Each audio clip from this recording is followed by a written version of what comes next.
मैं जब अपने क्लाइंट्स के पास जाता हूँ और वहाँ पर जब वो मेरे साथ कोई इशू डिस्कस करते हैं और वो इश्यूज जो हैं वो फॉर एग्जांपल ये है कि यार फॉर एग्जांपल स्टाफ काम नहीं कर रहा या ऑर्गेनाइजेशन जो है वो ग्रोथ नहीं कर रही या यार हम कुछ करना चाह रहे हैं लेकिन हमसे वो हो नहीं पा रहा कारोबार में, तो उसके बैक एंड पे जो हार्ड कोर रीज़न होती है ना, वो ये होती है कि ऑर्गेनाइजेशन को यही नहीं पता होता कि उन्होंने अगले 5 सालों में जाना कहाँ पर है। What is the direction of the organisation. अभी recently one of my clients which is related to the poultry, podcast में मैं क्योंकि नाम नहीं ले सकता, बिल्कुल ठीक ठीक है, तो मैं जनरलाइज़ ही कर देता हूँ। वहाँ पे हमने पूरी ऑर्गेनाइजेशन को एक रीवैम्प किया है। उस ऑर्गेनाइजेशन के पूरे स्ट्रक्चर्स बने हैं, एसओपीज़ बने हैं, कल्चर रीडिफाइन हुआ है, स्टाफ के केपीआईज़ बने हैं। लेकिन ये सब कुछ तो बन जाए और स्टाफ उन पे काम भी करना शुरू कर दे। लेकिन यही ना पता हो कि ये सब कुछ हम क्यों कर रहे हैं? व्हाय क्या है इसका? तो ओके। फिर नीचे इन सारी चीज़ों को बनाने का और करने की कोई ऑब्जेक्टिविटी नहीं रह जाती। ठीक है? So everything actually start from some why, start from some strategy, and that strategy is the mission, vision, goals. जब आपको पता हो ना कि यार मैंने फॉर एग्जांपल इस्लामाबाद जाना है, फिर आप उसके लिए ही अपने आप को तैयार करोगे, बिल्कुल गाड़ी भी ठीक। उसी के लिए सेट बिल्कुल ठीक। करोगे, आपको पता होगा मैंने मोटरवे लेनी है और फिर उसके अकॉर्डिंगली वहाँ पर मूव करना है। तो for example we set the vision of 100 billion rupees की कंपनी बनना है। अब पिछले दिनों में we actually launch the vision and mission vision and mission statement of the organisation, ठीक है। और बकायदा उसको हमने लॉन्च किया, सारे स्टाफ को बिठाया, उनको बताया जी ये हमारी स्ट्रैटेजी है और अब हम जो भी कुछ करने जा रहे हैं, हमारे जितने भी स्ट्रक्चर्स हैं, हमारे प्रोसेसेस हैं, एसओपीज हैं, आपके केपीआईज हैं, वो सारा कुछ लिंक्ड है इस 100 बिलियन के विजन के साथ। Now everyone is aligned with that direction.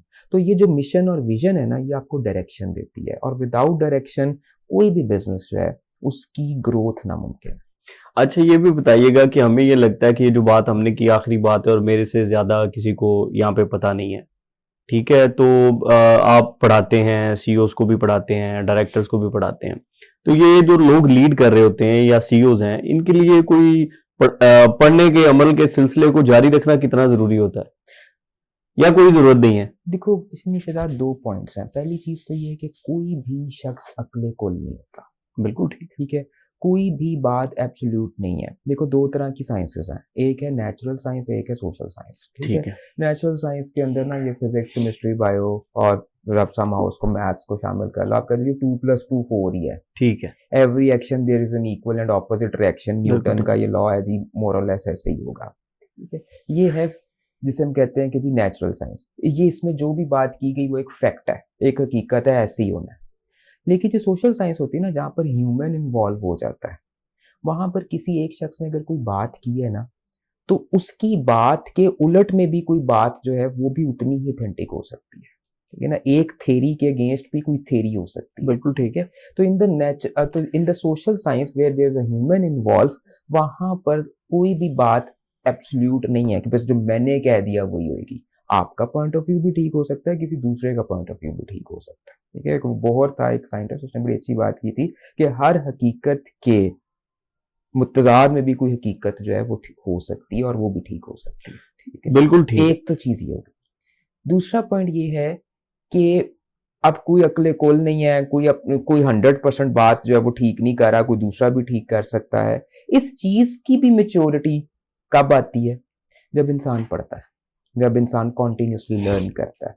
ठीक है? तो मैं जो है वो बिज़नेस लीडर्स को ये बात सजेस्ट करूँगा कि अपने सीखने का जो अमल है वो हमेशा जारी रखें, क्योंकि लीडर्स आर रीडर्स।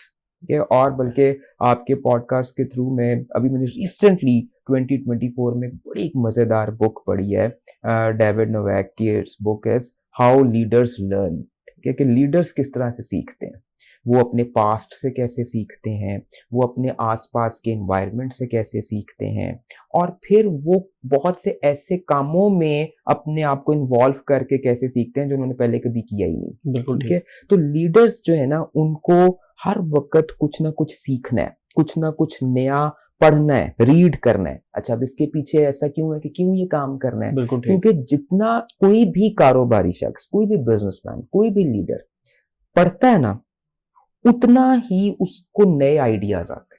ठीक है, वो जब पढ़ता है वो उसको अब वो उस नई स्टडी को या उस बुक को एक्चुअली फिर रिलेट करता है अपने कारोबार के साथ, और फिर उसका आइडिया होता है यार इसे मैं इस चीज को अपने कारोबार में कैसे कनेक्ट कर सकता हूँ। बिल्कुल ठीक। और फिर जिस वक्त वो कनेक्ट करता है, उसको नया आइडिया आता है, फिर उसको जाकर अपनी ऑर्गेनाइजेशन में इंप्लीमेंट करता है, तो उससे क्या होता है कि ऑर्गेनाइजेशन जो है वो ग्रोथ करती है। So for the growth of the organisation it is important कि एक लीडर अपनी ग्रोथ करता रहे। जितने उसका आइडियाज उसको आएंगे उतने ही वो ट्रांसलेट अपने कारोबार में कर सकेगा। तो लीडर्स जो हैं उनको हर वक्त पढ़ते रहना चाहिए।